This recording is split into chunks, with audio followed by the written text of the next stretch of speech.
ব্যথার প্রহর গুনছিল কখনো এন্ট্রি নিবে অপোনেন্ট, তবে এবার অনেক কিছুটা প্রেসার চারপাশ থেকে এই যে র্যাকের পর এক পয়জন গ্রেনেড ফ্রোজেন গ্রেনেড চারপাশেই তাদেরকে প্রেসারাইজ করছে, তবে সেই জায়গায় জোনও যেন ছেড়ে কথা বলছে না। সব পাশ থেকে যখন প্রেসার আসবে তখন অনেকটাই বিপাকে আপনাকে পড়ে যেতে হবে এবং সেটাই ফিল করছে অনেক। অলরেডি রেড হক পেছন থেকে এন্ট্রি নিয়ে তাদের উপর প্রেসার শুরু করেছেন রাহাব।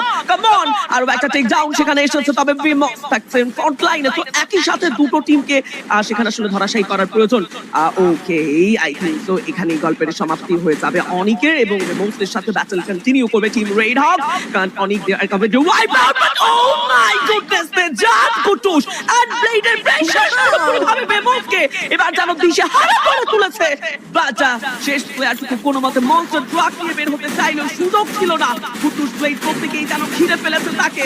এবং গাইস, বি রেডি, আরো একটি বুয়া, তবে টিম বাংলাদেশ টিম রেড হকদের কাছে যাবে কিনা ফ্রন্ট লাইনে। আমরা টোটাল উইনারদেরকে দেখবো, Pakistani team versus Bangladeshi team. কুটুসকে প্রথমে টেক ডাউন করা, অপোনেন্টের সাইড থেকে ভালো প্রেসার আসছে, টাইম টার্নার তিনি থেকে সেভ করার চেষ্টা করছেন টিম রেড হক, বাট নো, সেখানে সিচুয়েশনটা অনেক বেশি equal.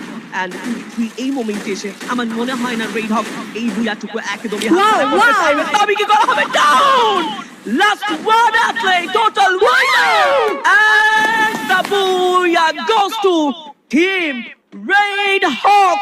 Another big match, another big booyah. Wow.